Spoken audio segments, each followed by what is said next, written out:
All right, good morning, good evening, good night. Welcome into the Nifty Q show. We're interviewing founders, leaders, and builders in the non-fungible token industry. Today I'm sitting with Yatsu, co-founder and chairman of Animoca Brands. We'll be discussing some APE Coin proposals, Animoca's recent acquisitions into the Metaverse, why Meta is like North Korea, NFT trends he is seeing later this year, and much more. And I snuck that one in there for you, the North Korea one. But how are you doing today, man? I'm appreciative that I get to call you a friend as well as having you on for like quarterly interviews at this point.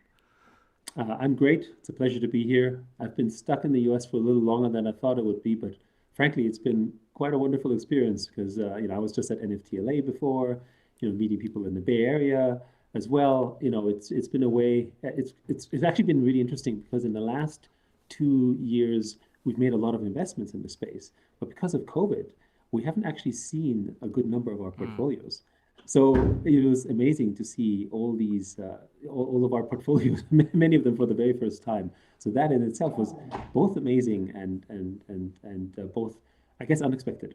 Yeah, absolutely. You guys are obviously continuing to make acquisitions as well. We'll cover, I believe, Yeah. Darewise as well as Eden Games that came through. Mm, Those were two big plays that were yes. recently announced. I want to touch on this North Korea piece though, because we talked we right before we pressed live. You were talking a little bit about that 45% tax, but how is Meta like North Korea? Let's just get it right to it. Well, let's get right to it. Well, I mean, North Korea, calls themselves the Democratic Republic of Korea. But as we all know, there's nothing democratic about Korea in and of itself.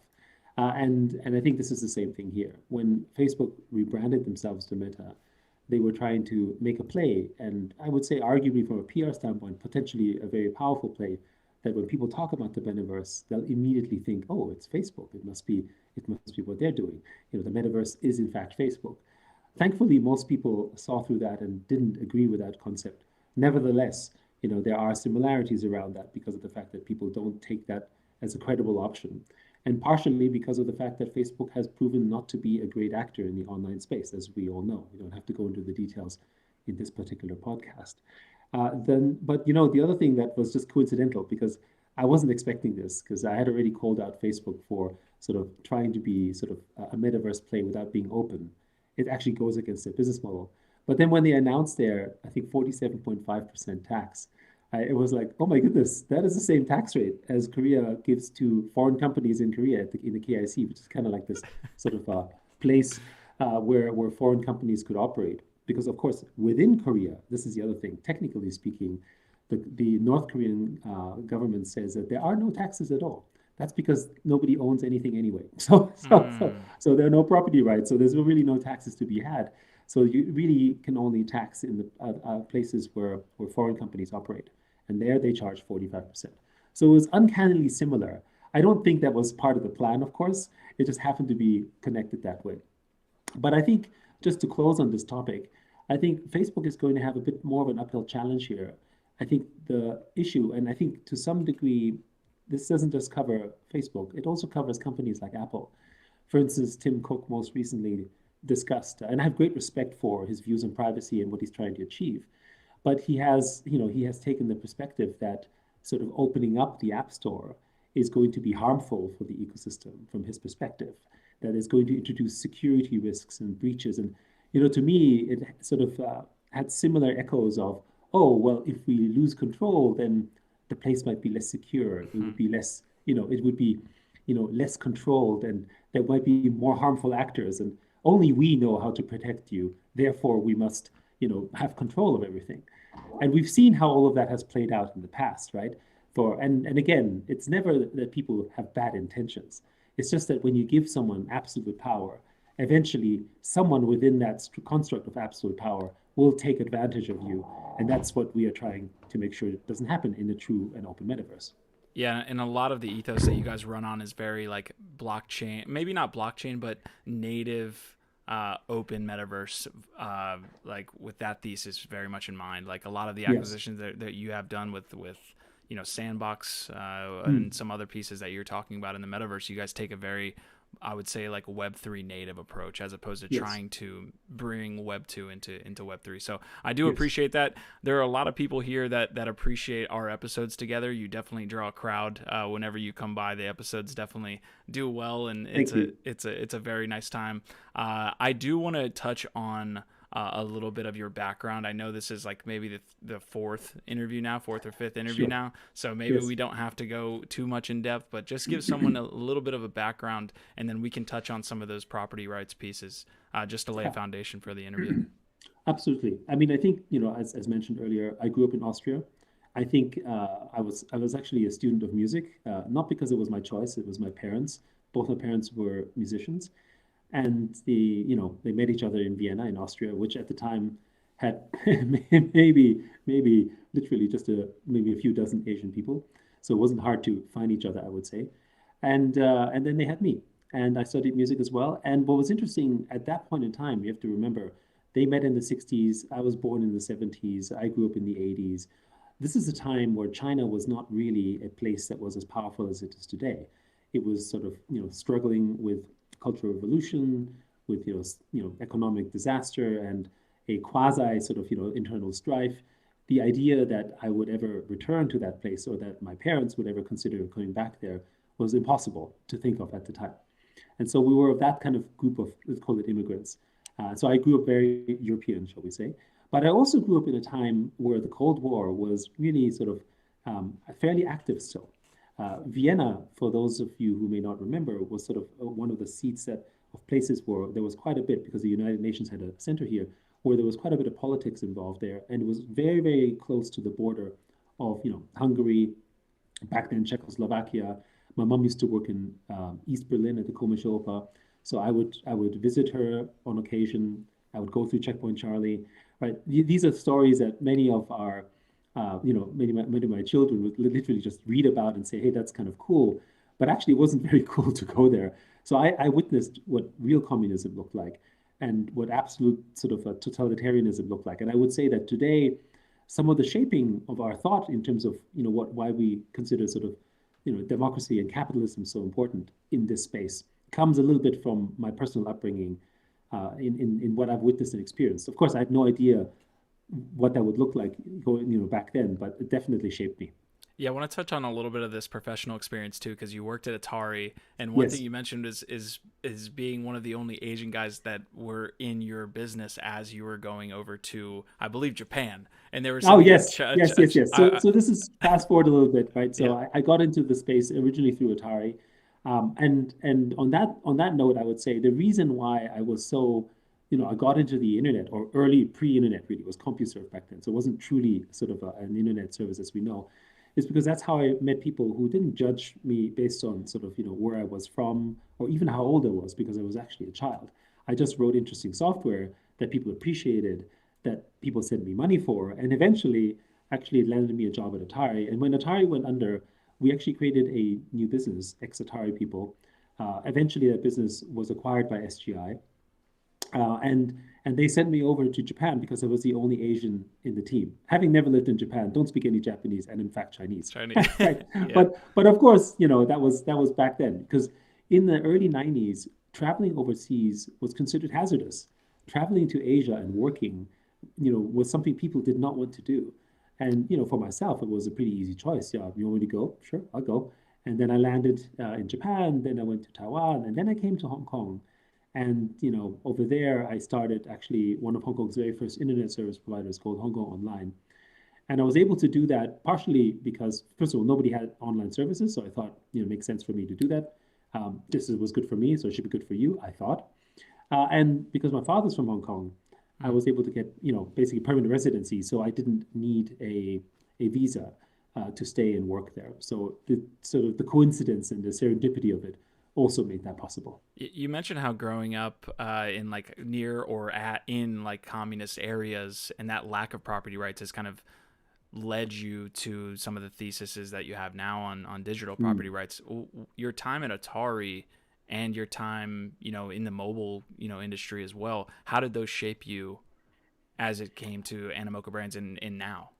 Yeah, I mean, I would say one of the pivotal experiences. I mean, because when we first started with Hong Kong Online, and later on that business became, or didn't become, but morphed into my actual business that had, I always say, more considerable success, which is a company called Outblaze, which was an email service provider. Ultimately, we were actually one of the largest Linux deployments in the early 2000s.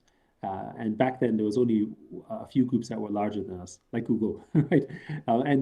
And we embraced open source, and we built on open source. We were big contributors, right? And for me back then, this was like what the internet was supposed to be. It was supposed to be open. It was supposed to be fair. It was supposed to be equitable. It was opportunity for all. That's how we grew up. And then when the platforms came about, almost unknowingly so, with Facebook and with Apple, they started building these walled gardens, and they started controlling all of our data, and started creating value out of the derivative of that data, which is the network effect, and made a lot of money from this. But I think the rudest awakening that we had was we were actually one of the largest game app developers in 2011 for mobile gaming. That was really the beginning of the Animoca as we know today. In that experience, it morphed into Animoca Brands, but that was what it was, right? And came out of Outblaze actually, and we were quite large, but we were able to figure out that if we launched one app a week, we would always be at the top of the App Store, because Apple had a very primitive mechanism through cross promotion in terms of recognizing what should be at the top of the App Store. And as you may know, many app developers were always looking for ways to get to the top of the ranks, because that was how you got most discovery. So we figured that out, and started basically producing apps very prolifically. And in early 2012, sort of that fateful day, Apple removed all of our apps, and they didn't give us a call. They didn't say, "Hey, we don't like your business practices. Oh, could you change that? Oh, this might be possibly a violation." There's nothing in the rules at the time that specifically said launching an app a week was not correct, right? And they just removed all of our apps overnight. And overnight, 160 people who were working for us at the time were like, where am I going to work? What would be my future? And millions of customers who were using our services and products at the time were out of their product, and they blamed us for it, because of course, they didn't know what the background was. And perhaps the worst part of that experience was that we were not in a position to say anything for fear of retribution, because we needed to go back to Apple. So that meant that we were censoring ourselves for something that could be considered a very unjust act. Now, in the physical world, if something like this happens, you take them to court, right? You say you can't do this, or you make a claim. But because with Apple, it's their terms of service, they're the ones who decide. Digital rights didn't really, and doesn't truly exist in the way that we think of natural rights. Even Epic, with all their resources and all their capital, really didn't win against Apple, if you think about it, right? Despite everything that's happened there. So that was really the rude awakening for us, and really led us to understand that we actually have become digital serfs, and that we work for these new digital lords, whether they be called Facebook, or Tencent, or Apple. And some of them may be nicer than others, certainly, but they're still benevolent dictators. And that doesn't seem like the right kind of framework. And so when we finally encountered sort of, NFTs through CryptoKitties, that's when it really supercharged us in our thinking of, wait a second, this can actually change things the way that it should have been. And ever since then, ever since swallowing the red pill, we've gone all in, as you well know. Can I get that actual story here with the red pill? So were you just like surfing the internet one day? Did someone tell you about CryptoKitties? Oh, no. I don't think I've asked you about this yet. No, the red pill story is that actually we at the time were just about to finish acquiring a company in Canada called Fuel Powered, that shared an office with another company called Axiom Zen, and that was building this little thing called CryptoKitties. And it was complete serendipity. The co-founder of Fuel Powered eventually became one of the co-founders of Dapper Labs. And of course, when we saw that, we're like, wait a second, you can go ahead and do that, but one, we need to invest in Dapper Labs, because we thought that would be really exciting. We became publishers of CryptoKitties in January of 2018. If you remember, CryptoKitties launched in late November 2017, so it was like super fast when we saw that. So were you investing in that project? Like it had nothing to do with the blockchain industry, the project. Yeah, no. So Fuel Powered was a gaming company that was focused on sort of server-based leaderboards and gaming technology. They had clients like Sega, And because Mick, who was the co-founder, eventually became co-founder of Dapper Labs, and Roham had known each other for a while. And in fact, Mick was on the board also of Axiom Zen, and they shared an office. They're very close to each other. And when Axiom Zen was building CryptoKitties, they're like, well, we need some help with the gaming side of this piece. And Mick was like, yeah, sure, right? They knew each other. That was how it happened. And again, Wow. it was pure serendipity. I would say that if we would have noticed CryptoKitties regardless, just because of the impact that it had, but we really had a front row seat, and that sort of fortunate connection allowed us to get into that space more directly and more quickly than perhaps if we weren't. With your software background and just having been in at the forefront of creating tech, one of the craziest things at that time, and I'm sure you had a front row seat for this, was the fact that CryptoKitties kind of broke Ethereum. Were you guys behind the scenes like, what the hell do we do here? What's actually happening? To us, it was exciting because in one of the amazing things about any kind of technology that breaks something is that it scales. I mean, we would break servers in the past with scaling internet. We had some early online games. We broke those, right? In fact, back in the days when we were building web-based games, we had a fairly successful title that we co-developed together with Turner, which was a Ben 10 game, and that completely broke the servers back then as well. So for us, anytime something gets broken, we're actually quite excited because we're like, oh, it broke an existing sort of so-called scalable system or infrastructure due to the demand, and that usually tells us that there's something powerful there. So to us, usually that's an alert signal rather than necessarily something negative. I mean, obviously it wasn't great for Ethereum, but it had to happen. Otherwise, Ethereum would never consider scaling faster, or people wouldn't think about scaling solutions as aggressively as they have been. If I had to give you a lightning question here, it would be, when does ETH 2.0 come out? Oh dear, it's the perpetual question. It's almost I think the hopeful answer is typically 6 months, isn't it? Right. Yeah, it is always 6 months. Yeah, it's always 6 months. But I would say, with everything that's happening here, there's one difference between now and versus in the past, is that the competition for the L2s as well has actually risen a fair bit, right? So I think there is more pressure to try to do something than before, but I would still give it more than 6 months, probably a couple of years. A little bit of the tidbits that you give make me want to go down a rabbit hole, and I always have to keep the conversation on track, or we'll be here for 2 hours. Like, I want to have the multi-chain talk with you and figure that out, but maybe we get to it down the road. Sure. Axiom Zen, they're associated with Axie, correct? Or is it my No. Axiom Zen is Dapper Labs. Dapper Labs. Okay. So Axiom Zen was the company that actually initially created CryptoKitties, right? And then they spun out the business, and that became Dapper Labs. Got it. I'm thinking of Sky Mavis. That's right. Honestly, not on my bingo card this year was a state actor attacking the chain. Did you hear about the Ronin chain being attacked? Well, we were part of the group that basically ended up providing funding in the last round. Right? Can for anyone that has no idea, can we go into a little bit of this and the fact that North Korea was found out to be the ones that attacked the Ronin blockchain? Like, what the hell?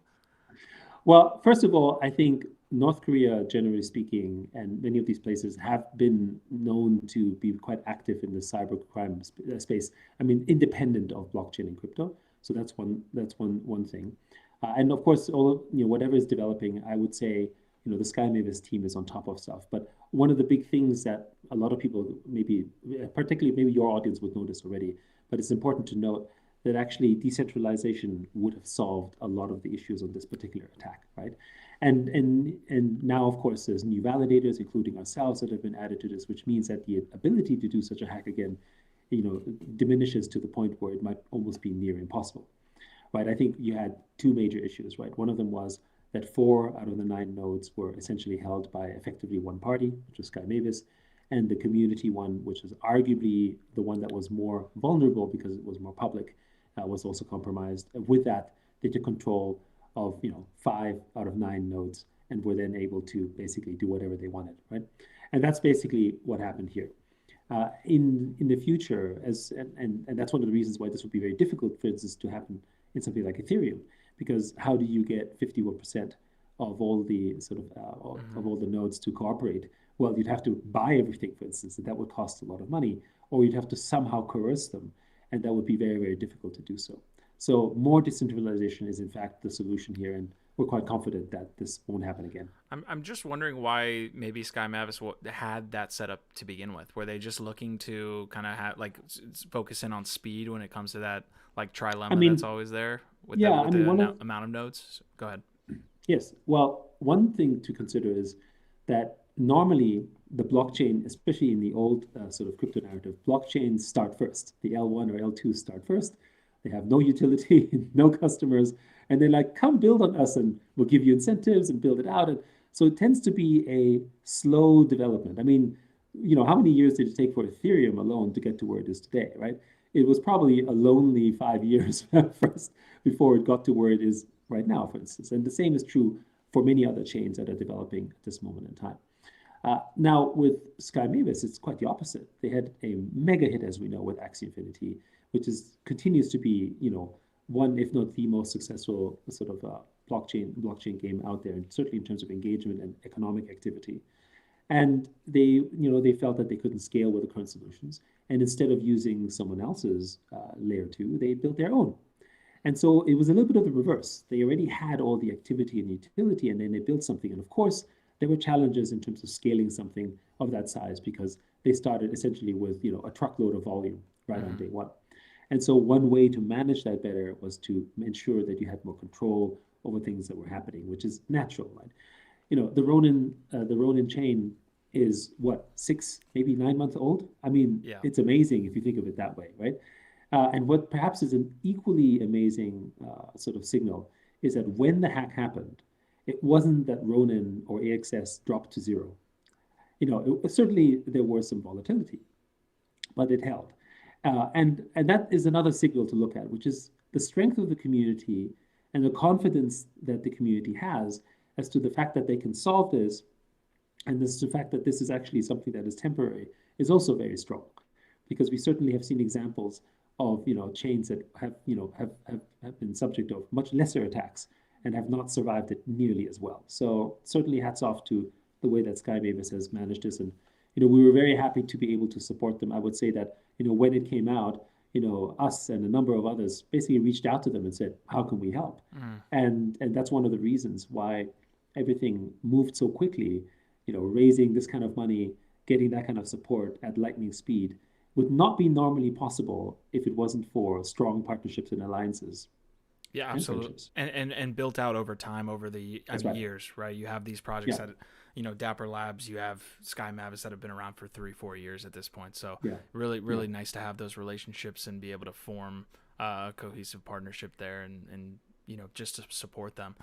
Before we move on, I do like to have like little tidbits whenever I can get you on an yeah. interview. I think it's fantastic for someone who knows almost nothing about NFTs, maybe to understand the actual thesis around it. And I think you lay a good foundation with the property rights piece. Could you touch on Yes, that for yes, of maybe course. individuals that are just kind of new that might wonder what the heck is an NFT? Right. Well, I mean, of course, technologically, NFTs is a non-fungible token, but really the way to think of non-fungible tokens is that it represents our non-fungible digital experiences, perhaps. And by that, what I mean is that actually in the physical world, all of our legacy and our relationships and our assets that speak to who we are in fact non-fungible kind of assets. For instance, when you buy a car, that car says something about who you are. We know that the value of the car is likely going to decline. It's not a great investment. But if you buy a Tesla, it says something about you. If you buy a Porsche, it definitely says something about you. If you want to buy a Rolls Royce, you're definitely making a statement. So these are social signals. And even though the car in itself is, the same on manufacturing, the moment that it is in your ownership, actually it becomes non-fungible in nature because it is yours. It has your personal story. It is a part of your, particular legacy and identity. Now, what that also means is that when you have the ability to own these assets, like you do in the physical world, but now in the digital context, it allows third parties to compose new innovations and creations on top of the ownership of others, entirely based on the fact that they have to do a contract with the owner, not with the creator of it. So let me illustrate that in our favorite examples, which is cars. The fact that we can have millions of decentralized owners of cars in the world has allowed for Uber or Lyft to be created, or a car wash company, or the hiring of drivers, or the creation of baby seats, or parking lots, charging stations, fuel systems. In fact, the economy around the ownership of cars is far, far greater, multiple times greater than the sale of cars. In fact, the sale of cars is a very small part if you think about it. However, the value of those cars is also enhanced by the fact that there is now a multitude of services available for these cars. And when you buy these cars, you don't just buy them because they can take you from point A to point B. You buy them because they're beautiful, or because your friends have it, or because it means something, or because it's, all these reasons that we as humans individualize on our assets. Now, in the digital world, we couldn't do that before because everything was on borrowed assets. The virtual car you bought, that's not yours. That's borrowed. It belongs to the game company that sold it to you, which means that if you wanted to do something with it, for instance, sell it to someone or create a service for it, you can't do that without the permission of a third party. In this case, the owner or the creator of the company. And with that, you have a lot of inhibitions to the innovation that is possible.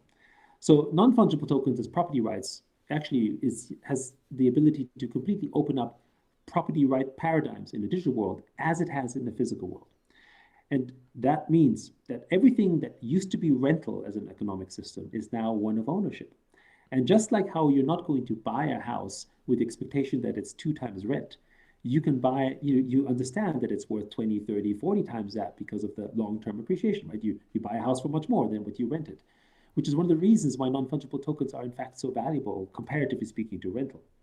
Now, what happens to any economic system that moves from rental to ownership? The growth multiple isn't, 10%, 20%. It's more like 30, 40, 50x, which is why it's been so puzzling for instance, Web2 game companies who look at this and says, how is Axie Infinity or Sandbox or even the smaller game projects, making so much revenue relative to us when we have millions of customers? That's because you have millions of customers that you're basically just renting stuff to. None of them are owning anything. Once you give ownership in economics, it's an unbeatable paradigm. The ability to actually have those pieces that are like 2.5% of a fee when you get a trade, and that ability to kind of feed back into maybe a Yuga Labs, for instance. Whenever anybody trades a Bored Ape, you're getting extra revenue just off that fee. Yes. I think is important, and you only get that by opening up the marketplace and allowing people to trade peer to peer. I think one of the other powerful paradigms about, and this is again, blockchain and NFTs make this possible on the assets that you own, is that now you're able to partake and share or, even own a piece of the network effect that whatever it is that you have compounds on. So in the past, the network effect, the benefit of that network effect, whether it was a social benefit or an economic benefit, was something that belonged to the company that had the platform. But on blockchain, it is essentially shared to everyone. So the fact that I own a Bored Ape or a Sandbox Land, or even something say like Phantom Galaxies, actually these are assets that in and of itself now have a trading value that is shared across every person who trades it. The person who trades a Bored Ape for a certain value, whatever value he generates, is both to the benefit or detriment to the entire community of Bored Apes. It is not actually specifically only to Yuga Labs because they have because it informs of a value. If someone creates a game or a product or a service with the Bored Apes, it benefits every person who owns a Bored Ape. It doesn't just benefit Yuga Labs, for instance, right? So there's a lot of opportunities that open up because of this. Yeah, let's stay on this general kind of conversation and terminology here, and add in the metaverse, right? Like the visual representation maybe of what we're going to be doing in Web3. You mentioned a car as an NFT asset, but certainly land is something that's with the launch of the other side going to be another land sales coming about, and this metaverse is so important to kind of housing almost everything we're doing. So how are you looking at the metaverse in general as it relates to the NFT space? I know that's a large question, but I'm sure you got it. Well, yes.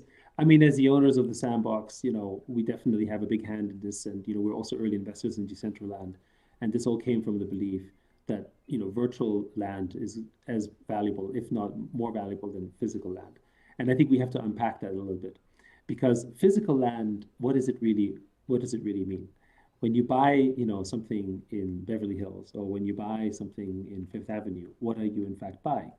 You're buying, in the case of Fifth Avenue, the time and attention of, the location of the foot traffic that comes through, because you know that, you might sell more items if it's on Fifth Avenue.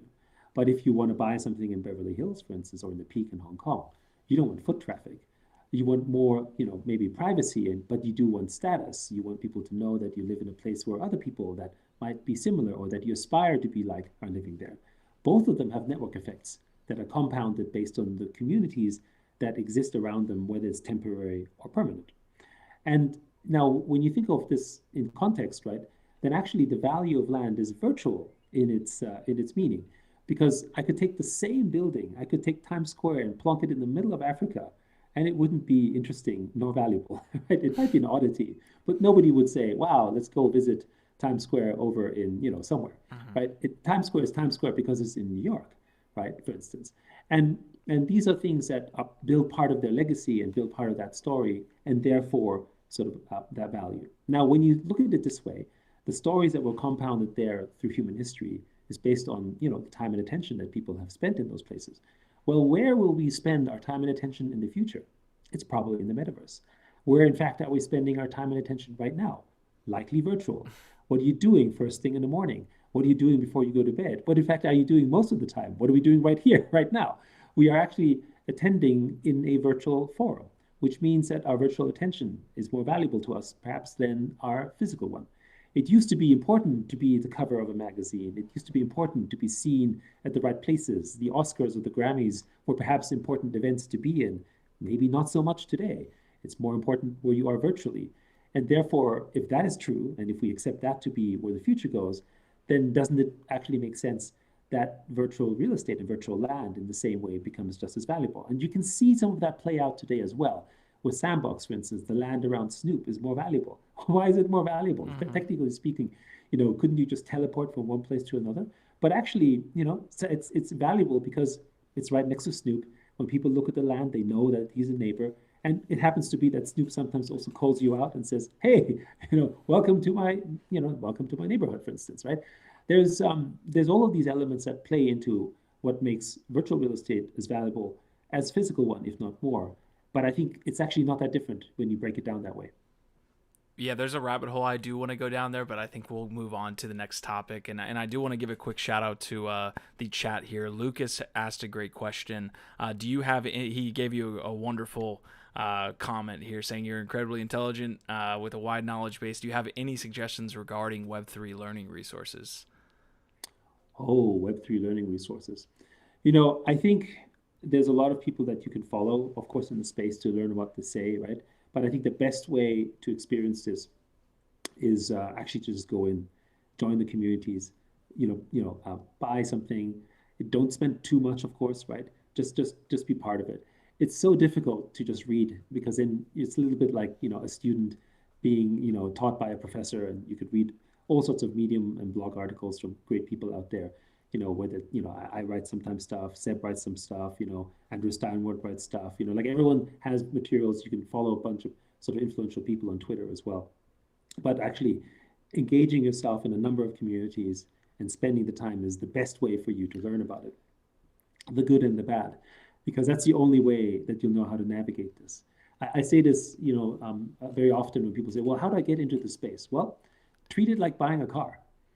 Because when you buy a car, I always use cars as examples. But anyway, when you buy a car, you don't just, well, for most of us, we don't buy a car, just walk into a store and say, "Hey, let's just go buy a car and let's walk out."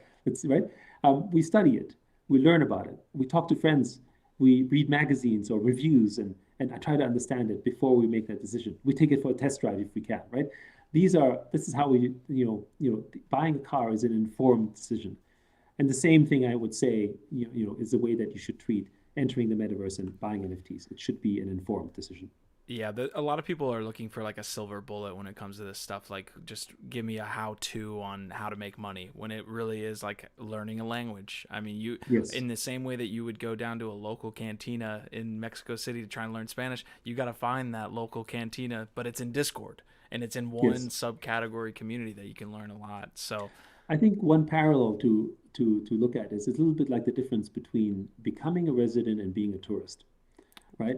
When you're a tourist, you go and visit it and it looks nice, but you rarely, as a tourist, just go in and buy a house, right? But you might marvel and say that's beautiful, but most of us in the digital space are actually still tourists, and we just navigate in that manner. But once you become a resident of that place, then actually everything changes, including your emotional commitment to it as well. And that's really, really powerful because it's amazing how people, when they start buying their first piece of, sandbox land, their attachment to it and their interest in it just amplifies. It has nothing to do between before and after in terms of, well, I just made the purchase. Suddenly I have the purchase, it means more to me. And actually, this is how we are with all of our assets that we purchase. Once we own it, we take care of it in a completely different way. So begin the journey of that ownership by owning something. love that. I've got a couple more comments. Thomas Erickson is saying, I quit my job so now I can play Animoca games full time. Feels good, man. A couple others there, but we'll move on. Oh, CG is saying Phantom Galaxy's land presale. Yeah, definitely keep Mm, up to date with what PG has going on. yes. I want to jump into another successful project though, and one that Mm, you guys have taken a surprisingly like front seat in mm. at least the DAO discussions and some of the proposals. It's Bored Ape, and most people know what Bored Ape is, but I'm interested from your perspective. Was it just lightning in a bottle? Was it just happened at the right time, right place that Bored Ape became so successful? And what has surprised you about Bored Ape's success here in 2022 and late 2021?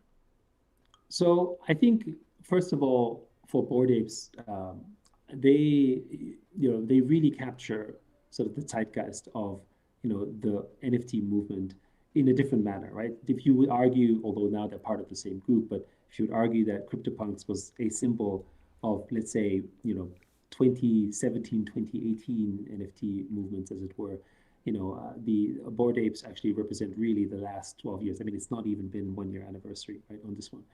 And the community that had collected around Bored Apes is a strength to obviously the founders of the team, but also the mission and the signal that they represented. For instance, the fact that they were one of the first to say, well, whatever you own on this NFT is yours, in fact. And actually, to me, this is the future of licensing, meaning that rather than have a central authority that says what you can and cannot do with the assets other than display rights, you have full commercial rights.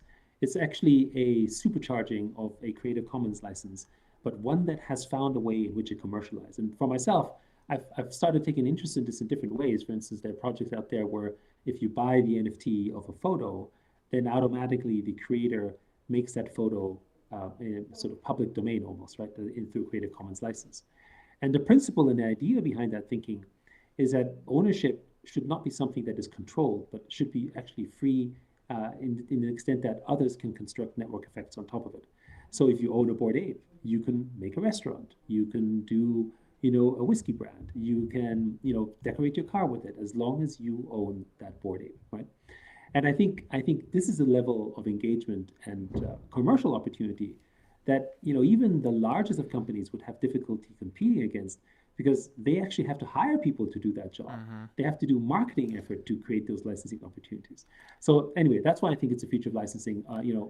The Yuga Labs team has done a great job with that. And I would add one more thing, just as before we talk about APE, the DAO, for instance, is that they've been very humble and very practical about their approaches.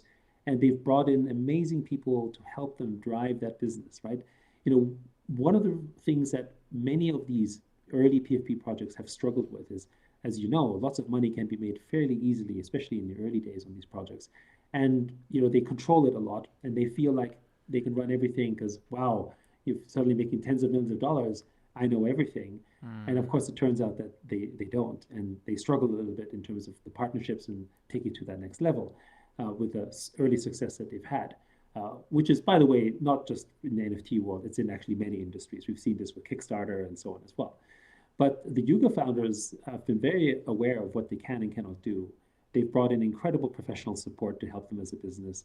They've brought in the right partners for everything as well. So I think that mindset is one of the reasons why, I think Bored Apes and Yuga is, going to continue to be a strong success story in the NFT world.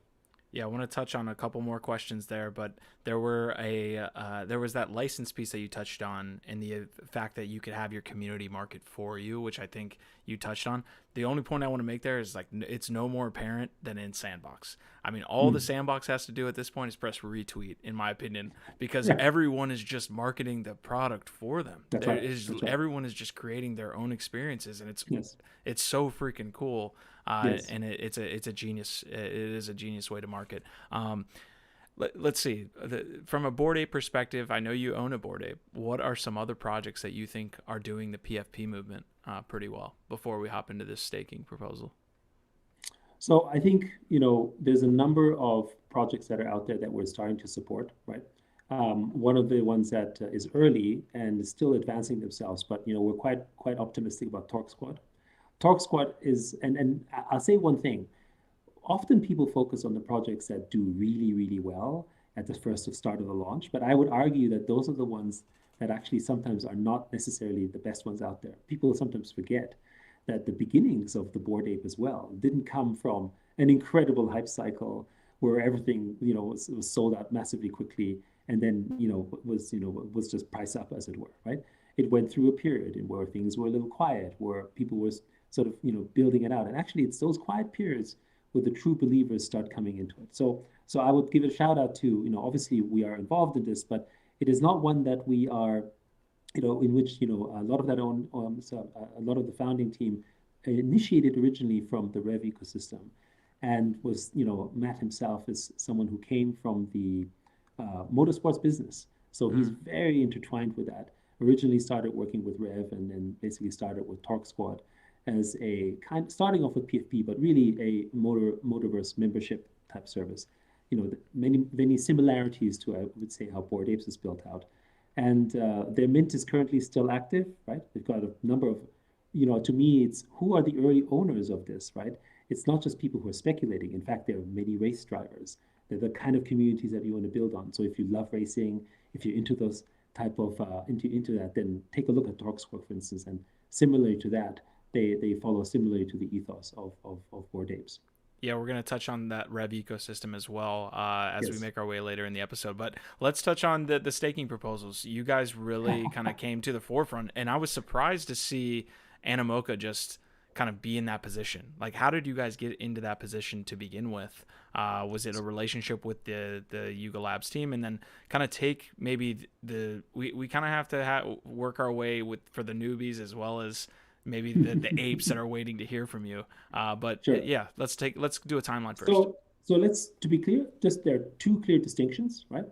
Obviously, there's the Bored Apes, which is run by Yuga Labs, and then there's APE Coin and the Ape DAO Foundation, which are two distinct organizations, and actually are not really related to each other organizationally, other than the fact that the Ape Coin Foundation started off really with the Bored Apes as a sort of homage and respect to the beginning of everything that's involved there. So obviously there is collaboration, but it's two distinct organizations.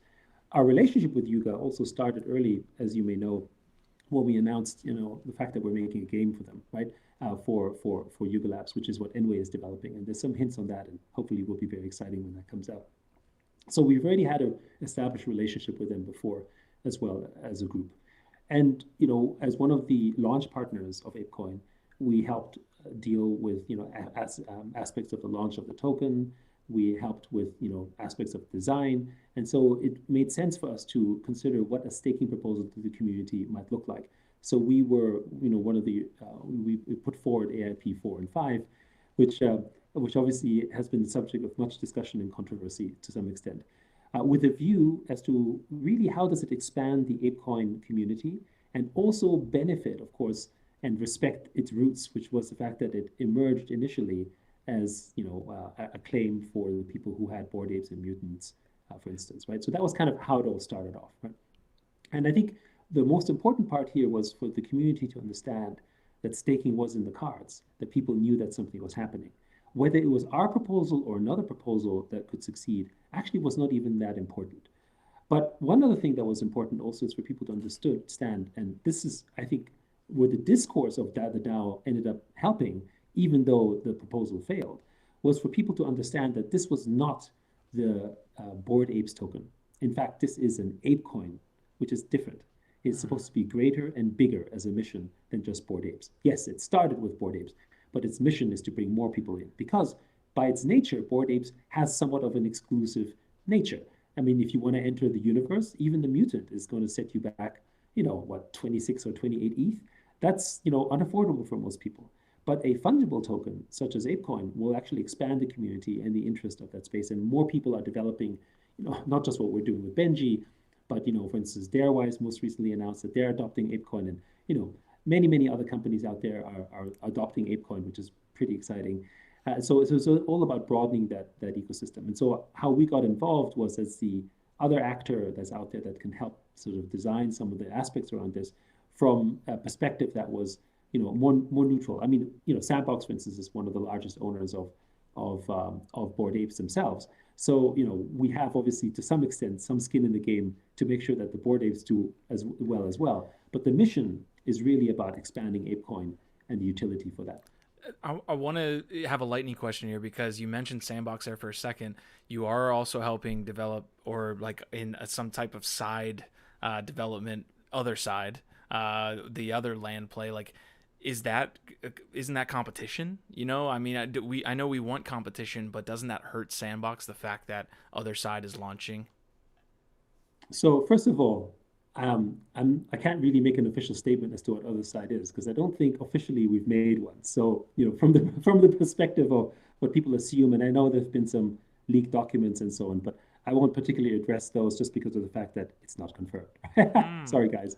However, generally the view of building other metaverses, as we can take it slightly differently, which is we have invested in other metaverses as well, right? We are also shareholders and also token holders in like Decentraland, for instance, and we've invested in Blocktopia and Treeverse. And actually, what is Phantom Galaxies with the land sale? It's another kind of land play, right?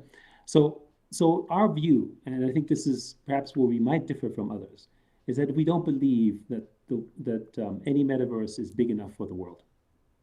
In the same sense that we don't believe any one culture or any one country is big enough for humanity. If, in fact, we all agreed that we could just live in one place, then wouldn't the world be kind of sad in the sense that we would all be subject to perhaps a same system, perhaps subject to the same kind of foods, same kinds of culture. And in fact, I think what makes us so interesting is that we are also actually, in fact, quite diverse. Even within our own family, which might only be a very small footprint compared to the rest of the world, we observe perhaps 7 or 8 different sort of cultures or identities. And so we think of metaverses as places where people can coalesce together with the kind of identities and cultures and communities that they want to be in. And we see this already in the world today. It's not that everyone lives in a giant New York. Actually, people who live in New York who could maybe afford to live there prefer to live in San Francisco or prefer to live in Chicago or prefer to live in Los Angeles. Why? What's so different? They all speak English, right? They all share in the common culture, but there are reasons why they're there, and it's not just the weather. Right? It's the people that are there, the local embedded network effects, the community size, and so Sandbox, we definitely think of Sandbox as being, one of the leaders, kind of like a New York in the world, right? And therefore an important place. But that doesn't mean that there won't be many more, as we see in the rest of the world, that can speak to the various cultures and identities that we want to see. And just like we have in the physical world, we can also claim ownership and participation in multiple places. I know lots of people who live in Hong Kong, but also live in London and also live in the Bay Area. So, that from our point of view, actually, if there was only one metaverse, actually, I think this would be a sad outcome because in the same way that New York, for instance, as a city is informed of the fact of its value and its potential because there is a London, because there is a Chicago, because there is a San Francisco. If we had nothing to compare against and to prove against, then in fact, things would be rather bleak from our perspective. Yeah, this is a great. I think you answer that question phenomenally, and you guys always have this like long term approach, right? That some of us degens can get caught in the short term approach. In the metaverse, you do have different physics when it comes to just interacting in an environment. So in it, Mm. let me go down the New York example. It's when you have a new land thing, like maybe the other side or maybe just whatever Bored Ape land. So it's almost like a second New York popped up right next to New York, and so you have this flood of money, and maybe you don't have the same amount of people in that are coming in as supply is being dropped on the market. And that's my short-term trader degen, not my long-term we need to open up the metaverse. And I think we've got some comments that are following along with what you're saying as well, which is we can't operate under scarcity. Well, I think scarcity is valuable in the sense that scarcity doesn't necessarily have to be just money scarcity. Scarcity is also what it means to us as our individual legacies, because we are, as people, actually scarce in our own ideas and our mind frame, right? We only live a certain amount of years in our life, so actually, our time is perhaps the most scarcest asset that we have. And from a DGen perspective, well, let's take a look at this. If you believe, as we do, that the metaverse is the natural successor of the internet, well, at minimum, you've got about 5 billion people more to convert, That's true. right? So, in other words, if you're building out on the assumption, and I think this is part of the sort of struggle, if you're building on the assumption that this is the world and that's all there is to it, then yes, I understand, right? But, we've barely even started, right? You're right. I was just looking at my sandbox land prices and it was going down. That's all I'm asking that But question it's, for. But yeah, sure. And it's also how long is your horizon? I mean, facts. if you are day trading, of course, it's a different perspective. But if you have a long hold, long view, then theoretically you should be okay. Well, I completely agree with that. So diamond hands here. I'm not selling any sandbox lands here in the next couple months, or years even. But let's hop back on track. I know that was kind of a bit of a rabbit hole there on the metaverse piece. But so, what were the staking proposals that you Yes. kind of put out to the essentially the ape Yeah. community?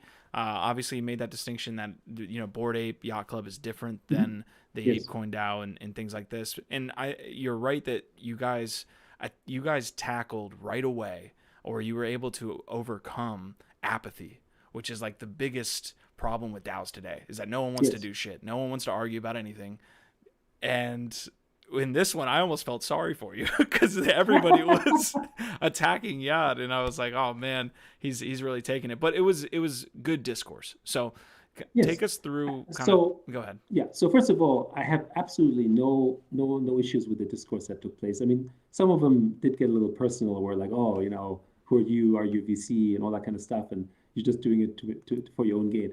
I mean, and none of that is even evident. But I think this happens just because people are. To me, this is more sort of a signal as to where the state of the world is. We've become more distrusting with fake news and everything. So everything is a conspiracy. And I think part of the job here is to demonstrate that actually that's not the case. And it's hard to build reputation. It's easy to lose it, right? And I think that's a state of the world, right? It's a state of where politics is right now. And actually, I'm quite optimistic that DAOs in and of itself have a way in which you can open that conversation and bring people up back to a level of discourse, as we have seen with ApeCoin, where people can have conversations that could be maybe very heated, but ultimately it comes from a good place. We want what's best for us. Now let's talk about the proposal itself.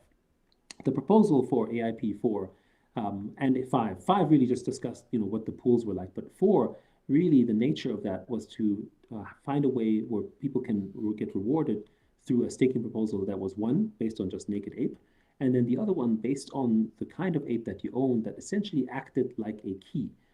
So in other words, if I owned a Bored Ape, then I would be able to participate in a separate pool. And this was important to indicate that, again, paying respect to the fact that, it is sort of, to the Bored Apes in which, the ape coin initially started. And also as a way to allow for the NFT itself to be tradable, because one of the challenges that we had in the past, we were one of the very first companies, if not maybe the first one to do NFT staking with F1 Delta time back in the day. And what happened was is that the NFT was out of circulation at that point in time, and because of it was staked. And while it could claim something, as a token, actually what happened was is that the NFT went out of circulation which basically hurt discoverability and impacted the value of the asset itself, and also couldn't be used inside the games, for instance, right? So all the membership benefits that one wanted to participate in weren't possible. So that's kind of why we were thinking of a model that would be an improved version where we could still have an NFT staking system that didn't take away the NFT in and of itself, but that also proved a commit. Because some other people would say, as they have said, well, we can just do claim, just claim. I've got a Bored Ape. Let's just claim and just do that. The problem is then how do you prove the claim on that one? What's your commit? Oh, well, then this is based on how many ape coins you have in your wallet. The problem with that is when do you take the snapshot? Do you take it every second? You could game that very easily. You could transfer tokens in and out, right? So the only way to really make sure that you have a stake in something, it's called staking for a reason, is when you commit, right? A stake is a commitment. It's something that you deposit, right? So the proposal concept was you have to stake your ape coin as your commit, which is your contribution and your proof that you're doing it. But you only get access to this if you actually have a Bored Ape or a mutant ape, for instance. And that allows you also to withdraw, to take from the pool that was specifically dedicated to that particular ape. Now, what we also thought would be interesting is that it could actually then create interesting perspectives of value in the apes as well. For instance, there could be an ape that, for instance, was maybe a floor ape, but it could be more valuable because it had a larger staking pool, for instance, right? People were able to create some new concepts and ideas. Although that was not the reason we did this, it allowed for some new ideas and some new opportunities to be generated from that as well. So that was the reason behind it. I would argue that most of the community were happy with the approach, but they didn't like the fact that we hadn't included a cap per NFT, which was an oversight and a mistake. So we will propose something along those lines. In fact, community members have already made proposals that are suggesting it should be 1 times what was received, for instance, as a cap, right? And there's also going to be some interesting Explain game that theory cap real quick. Explain that cap, So the blowback. Yeah, go ahead. Yeah, so the cap means that what I can stake is a fixed amount. So I can't, for instance, just put 1 ape, and just because I happen to have a million ape coins, that I then have the largest pool of the ape coin itself. So instead, actually, the way that needs to be managed is that it needs to be managed on a per NFT basis. So if I happen to have 1 NFT, then I can put a maximum amount, which means that's the maximum I can stake, which provides for a more equitable way in which it can be distributed, amongst ape holders. Because if I have just one Bored Ape, I could just potentially take over half of the pool, for instance, because I have more money than everyone else, right? So it's a way to sort of make sure that there's more of a level playing field, and we agree with that principle. Are the members that hold the most Bored Apes on a one-to-one NFT basis, so like a Franklin, for example, who owns like 38 or something like that? These guys that hold a ton of Bored Apes, are they more active in the community? Or are there some that are? Oh, no. There's a number of members who are very, very active who don't necessarily are sort of big sort of, let's call it ape or Bored Ape whales, shall we say, right? Yeah. So there's a whole series of them. I think what's been very fascinating to see with the DAO proposal and the discussion and the discourse, especially after it has failed, new proposals have emerged, more discussion has started as well, is that it's actually coming from all levels in all fields. It's not just the whales, it's also from people who maybe own a few, but who really care about sort of where this proposal should go. I think one of the fascinating things, which generally we're excited about, sort of the whole sort of democratic principle, is that a lot of people sort of are disappointed in democracy as a whole, and they also criticize it and say, oh, well, the DAO is just going to slow things down, and people are not going to know, no decisions are going to be made, and we'll just only be stuck in sort of the tyranny of the majority and all that kind of stuff, right? But I take a different view, and I'm seeing some of this already in action, which is actually, I think the true role of democracy has been to really bring the bottom up as opposed to cater to the elite. And it requires the people who do know something, say like ourselves, to actually educate and explain the reasons why this is valuable and important. And in so doing, we actually bring the bottom higher up to the level. So rather than look at a DAO and say, we'll only have mediocrity because everyone is just settling for the average.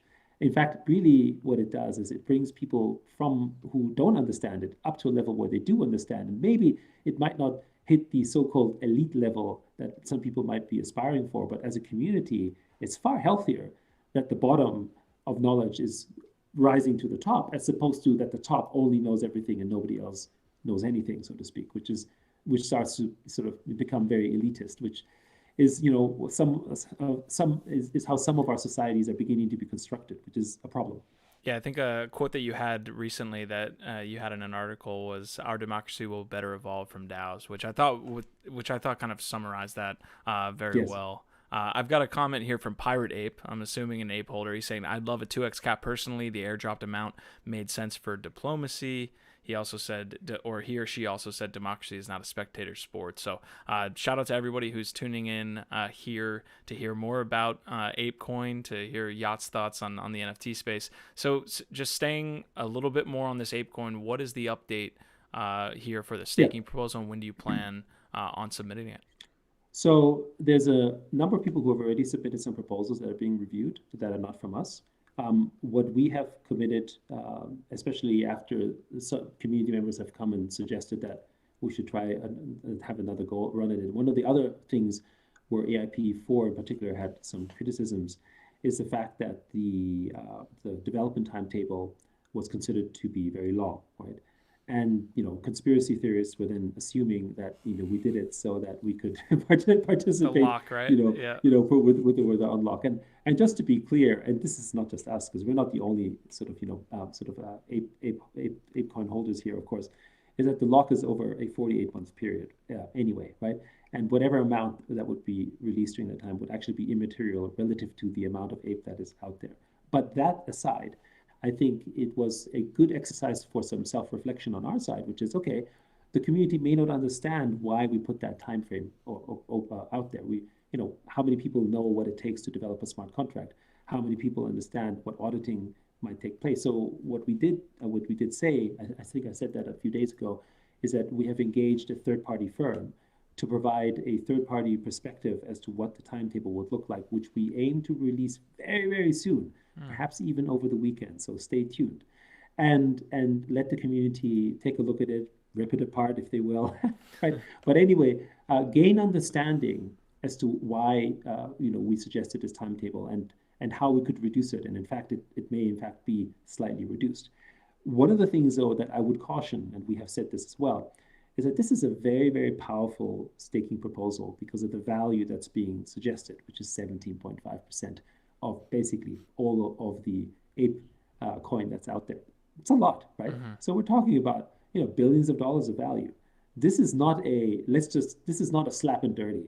This is not a let's go out and just do like a quick job just so we can get quick rewards. There's a lot at stake here. A lot of economics. And not just at stake in terms of economic benefit, but also at stake in terms of who's responsible when there's a problem with it. Have we done the right things? It's not just the community. The launch of ApeCoin isn't just something that was meaningful to Bored Ape holders. It's a signal to the entire NFT industry as it is right now. I mean, imagine what would have happened if ApeCoin did not launch well. Imagine what would have happened if the tokens dropped, for instance, and everyone was spreading the FUD. This wasn't just going to affect what's happening in the world of the Bored Apes. Mm-hmm. It'll affect everyone in the world of NFTs, right? So the responsibility here, and I would want to say for everyone in the ape community, is to understand that you have a responsibility that is, shouldering really an entire industry, not just your own interest, which I think many of them really do understand that, but I think it's worth reiterating. That's a big thing to put on their shoulders, but also that's a great quote there. So definitely need to look at how I am acting in the NFT space with my Bored Ape. I had a couple more questions here on the Ape coin, specifically around. Man, I completely lost my train of thought with that last piece, man. I don't really.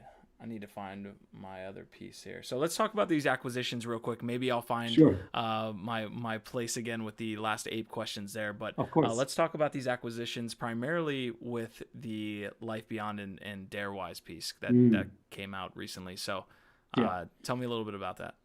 So first of all, the team behind Darewise, is an extremely talented developer team. They've been building online worlds and online experiences, for giant companies like Ubisoft, for favorites such as Assassin's Creed, right? So, everyone who knows Assassin's Creed knows the love and attention that goes into games like these. And that's the expertise there that they've been building with this game called Life Beyond.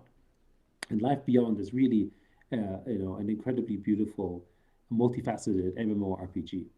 And MMORPGs are one of those segments that I think fit incredibly well in the metaverse as an experience that is currently missing if you think about it, right? Like with Phantom Galaxies, we addressed sort of the space side, AAA experiences. But as you well know, many NFT projects start with a great concept, but don't actually have a ready game to build on top of. And our approach has been a little bit different that way. Like with Phantom Galaxies, we wanted to be able to launch a game very quickly so people can see what's possible. And with Life Beyond, it is the same. It is an awesome game that is essentially already in alpha and has not yet to do a drop. And similarly, we want to make it more inclusive and more broader because our goal is obviously to address the world, beyond the degens, which we love, by the way. Please do Yeah. join. But of course, the world can only get bigger if we become more inclusive and add more people in there.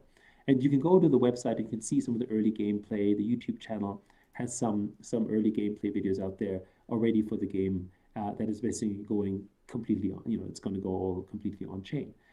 So this is, one other piece of the puzzle. The other thing, of course, is that, every time we do one of those acquisitions, we're not just building an individual studio, we're actually enhancing the network effect and the knowledge of every one of the projects that we're involved in, because they will know things that others don't, and they help each other. The fact that we've had an early start with things like Sandbox, I mean, even despite the fact that F1 Delta Time had to change because of the license issues, our experiences on F1 Delta Time helped us with eventually what could become, or what is happening with ApeCoin, or with Phantom Galaxies, or all these other experiences, right?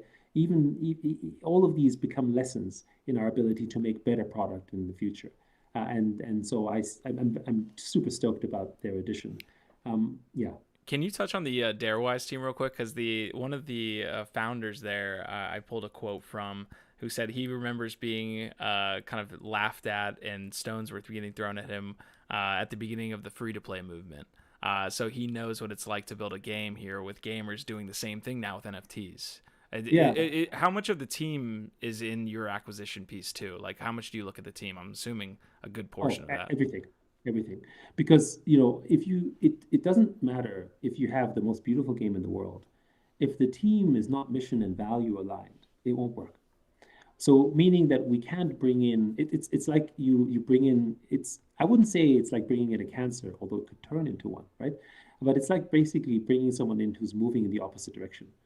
And then what happens is that you have a problem with basically organization. It's how do you move people in one direction when a set of people are just not going to listen to what you want to do, what you think is important, because they're not sort of mission aligned. And I think the important factor is it's not that we want to tell them specifically what to do in terms of, oh, go left, go right, but rather, do you believe in the values of digital ownership? Do you believe in the fact that this ought to be decentralized?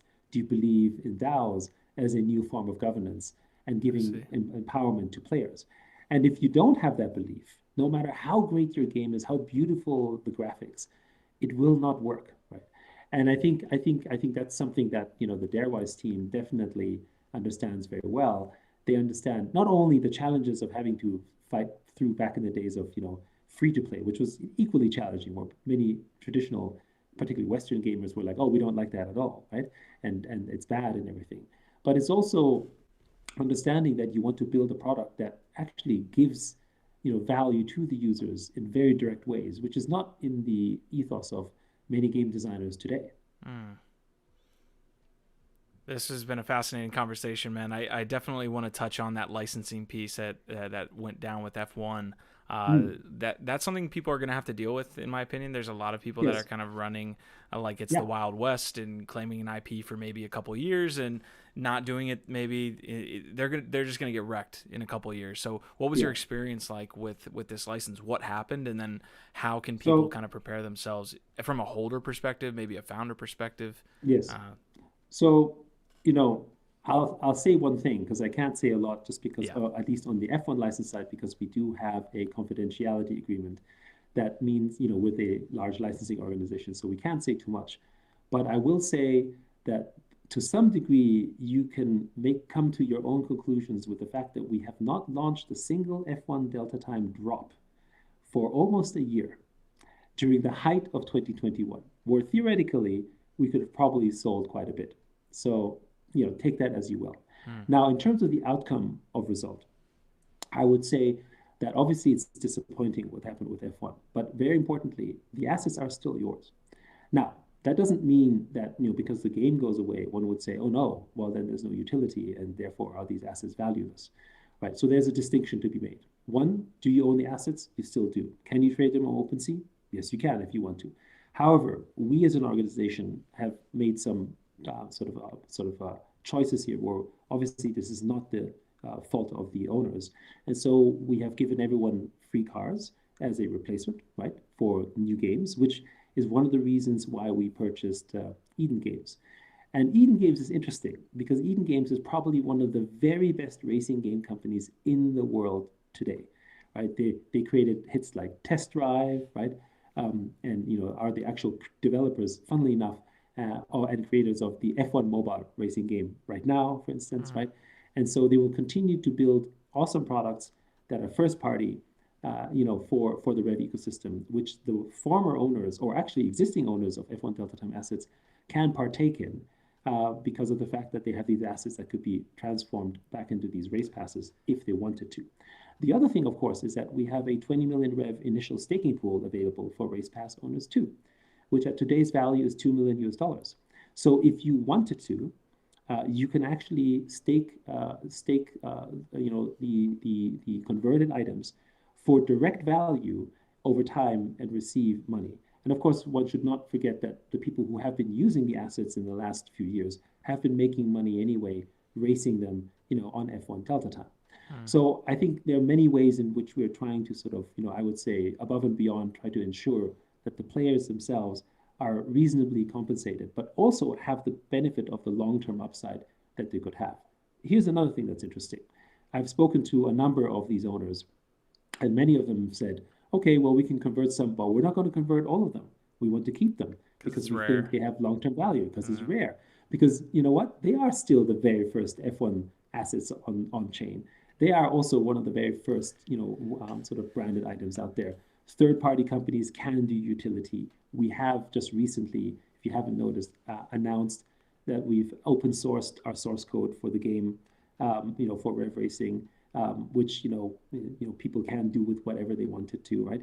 So in other words, it is no longer ours to do with, but someone else can do whatever they want with it, and it's up to them. Which then brings in this other thing of, well, probably not everyone will want to convert, and that Yeah. also means that perhaps there's more reward. There's many things that come into play. Well, I think it speaks to the value out of Animoca brands, right? That you have Mm. a system or an ecosystem or a universe of different games that you can then port games over into.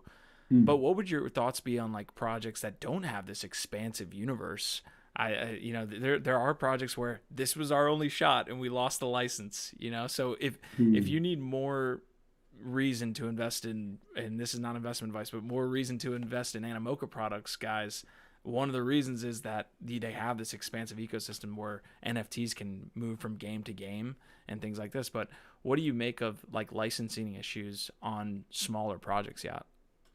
So generally, as you may have noticed, we have started focusing a lot on metaverse first projects. Bored Apes obviously being the most prominent one, and that's one, and Phantom Galaxies being obviously another one, and a whole series of them. Part of the reason why is because licensing is one of those things that becomes, still somewhat to an extent on borrowed time, if you will, right? And so there are certain deals out there that we're very excited, for instance, with our relationship with MotoGP, where those relationships are much clearer in terms of the long-term value, which will make more clear over time. So those are things that the community needs to understand. F1 was the first of its kind in 2019. It was, many, ourselves included, but F1 as well, maybe didn't fully understand what they were getting into at that time, right? And so much of that learning came over time when the market exploded and people go, oh, did we just sign up for that? Because they may have thought that even though the contract says otherwise, they may have thought that they had given a temporary license on assets when in fact they're not. Right? So there's a whole number of things out there that need to be made more clear. But I will also say that whoever you're working with and whoever, it's no different than depositing money into a bank, I would say, or working with a party that will be good for warranty repairs, right? So in other words, would you put money in a bank that was just opened that nobody heard of, or would you want to put it in something like a Citibank? Because if someone stole your money, maybe they'll at least make sure that you get it back somehow, right? Or do you want to make sure that you buy a car from Toyota as opposed to from startup number 2, because Toyota will replace faulty parts for you, where startup number 2 won't? It's the same, actually. It's not actually that different.